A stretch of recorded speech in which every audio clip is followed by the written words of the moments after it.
गांव में। हम आपको बता रहे हैं यहाँ से ब्लॉक समिति के मेंबर सुशील कुमार जी बने हैं और हमारे साथ आज लाइव जुड़ चुके हैं सुशील कुमार। आइए करते हैं उनसे बातचीत, आखिर क्या क्या समस्याएं हैं उनके एरिया में और क्या वो कहना चाहते हैं। नमस्कार सुशील कुमार। नमस्कार जी। सुशील कुमार जी, हम आपसे जानना चाहेंगे आपके जो एरिया में है, आपने दौरा भी किया है, तो उसमें क्या क्या समस्याएं हैं। सर, ये नॉर्मली जो समस्या है वो पानी की है, रोड की है और जो शमशान घाट की मेन ये 2-3 समस्या है हमारे इलाके में। पानी की और शमशान घाट। हाँ, पानी की है, रोड की है और जो डिग वाले पानी की उसकी थोड़ी समस्या है।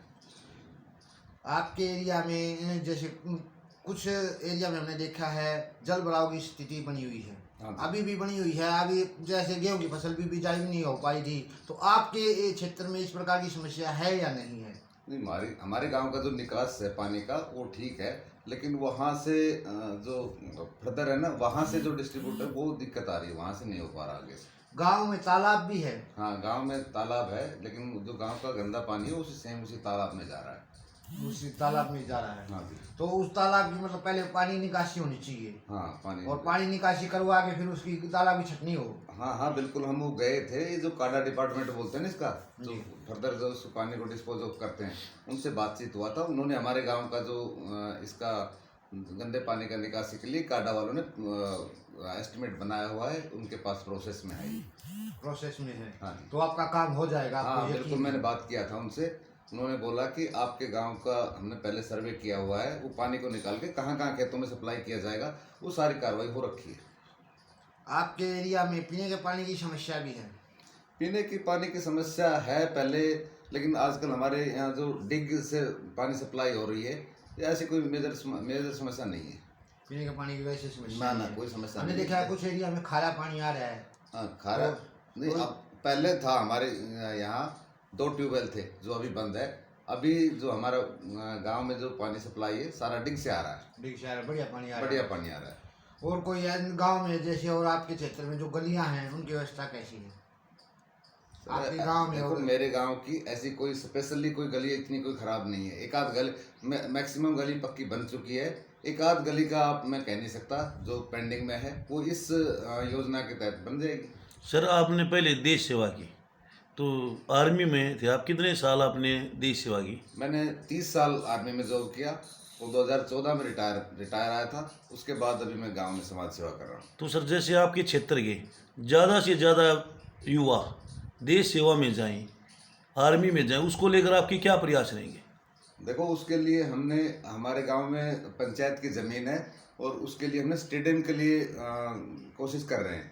गांव में हमारे स्टेडियम है नहीं, बच्चों के लिए जब प्रैक्टिस करने के लिए स्टेडियम बन जाएगा तो उसके बाद ये समस्या सोल्व हो जाएगी। किस खेल से सबसे ज़्यादा खिलाड़ी हैं आजकल क्रिकेट में ज़्यादा ध्यान दे रहे हैं बच्चे, क्रिकेट के लिए। तो क्रिकेट सिखाने वाले कोच भी उपलब्ध नहीं है।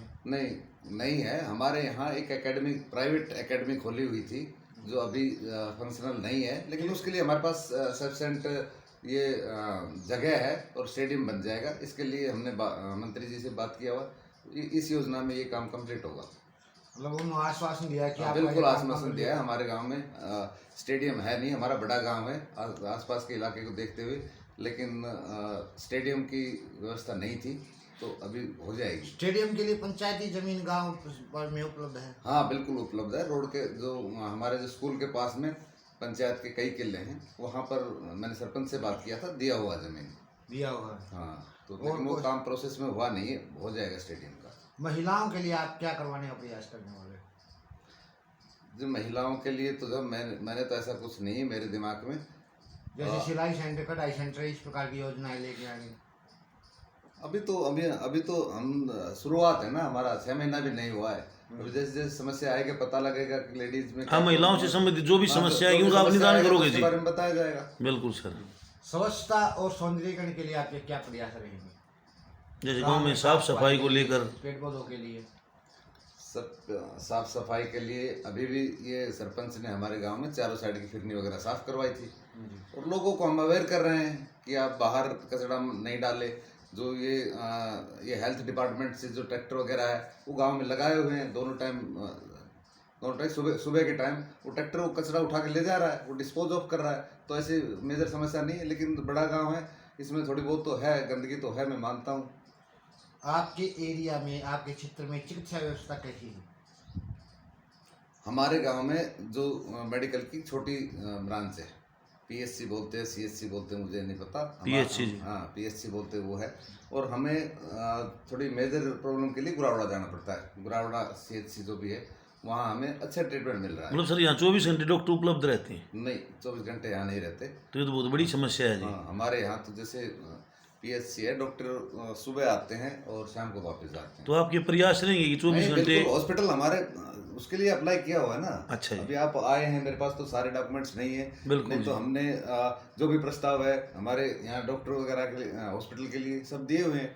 और शायद ये इसकी पक्की जानकारी नहीं, लेकिन ये प्रोसेस में है, हो जाएगा ये काम। सर जैसे बात करते हैं किसानों की, आपके गांव में किसानों से संबंधित किस प्रकार की समस्याएं आपको देखने को मिली?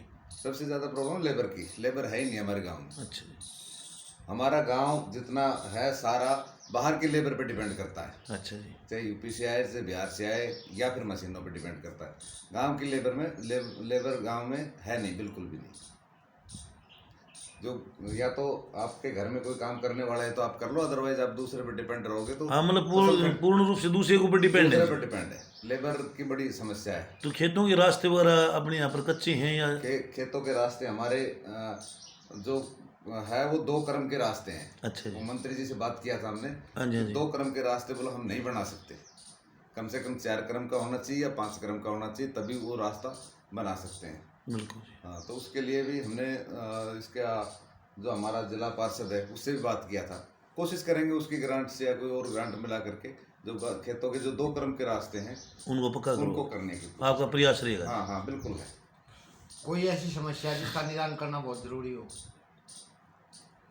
सब देखो, समस्या तो ये रोड राड की चलती रहेगी। जब से पंचायत बनी है तब से रोड बनते आ रहे हैं। बनते आज ही थोड़ी बने, फिर वो टूट जाते, फिर बन जाते, फिर वो बिल्कुल सर। अल्टरनेट चलता रहेगा। लेकिन ऐसी मेजर कोई समस्या है नहीं, मेरे हिसाब में तो नहीं है। मैं भी गांव में रहता हूँ।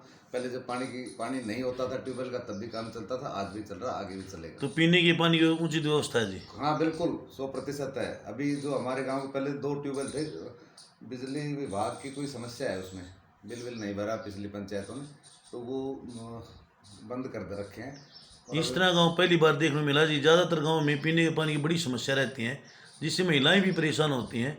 उनको दूर दराज से पानी लाना पड़ता है। जो गरीब तबका है उनको टैंकर वगैरह रखवाना पड़ता है जी, जो काफ़ी महंगा पड़ता है। नहीं, बात तो ये आपके गांव में बहुत ही बढ़िया।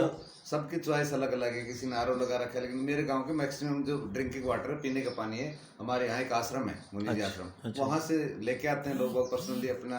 वहाँ का पानी बढ़िया है, वहाँ से अपना पर्सनली मोटरसाइकिल पे, बाइक पे, हाँ, जो घरों में पानी आता है वो पीने योग्य है। हाँ, वो भी पीने योग्य है, हम भी पी रहे हैं, लेकिन कुछ आदमी वहाँ से लेके आते हैं। बिल्कुल बिल्कुल सर। तो हमारे साथ आज सूबेदार जी थे, जो ब्लॉक समिति के मेंबर बने हैं, सुशील जी, जिन्होंने गांव की समस्याओं के बारे में चर्चा की और जो समस्याएं हैं उनका निदान ये करना चाहते हैं। जैसे सबसे बड़ी समस्या बताई इन्होंने कि स्टेडियम की, बच्चों के खेलने का मैदान नहीं है इस गांव में, और इसके लिए पंचायत ज़मीन देने के भी तैयार है। तो सरकार से यही आग्रह करना चाहेंगे, इनके कम से कम बच्चों का खेल का मैदान ज़रूर हो, ताकि यहाँ से बच्चे आगे जाके खिलाड़ी बन सकें और ज़्यादा से ज़्यादा नर्सरी में भाग लें, और नर्सरी से आगे उठते हुए वो एक नेशनल और इंटरनेशनल खिलाड़ी बने। क्योंकि खेल का मैदान होगा तभी ये संभव है। अगर मैदान ही नहीं होगा तो बच्चों को वो प्लेटफॉर्म वो नहीं मिल पाएगा, जिससे वो जो बनना चाहते हैं वो मुकाम नहीं मिल पाएगा, वो बन नहीं पाएंगे। तो इतना कीमती समय दिया इसलिए ब्लॉक समिति के मेंबर का बहुत बहुत धन्यवाद। और हम चाहते हैं कि ये इसी प्रकार सेवा करते रहें। इन्हीं शब्दों के साथ जय हिंद, जय भारत। हाँ सर।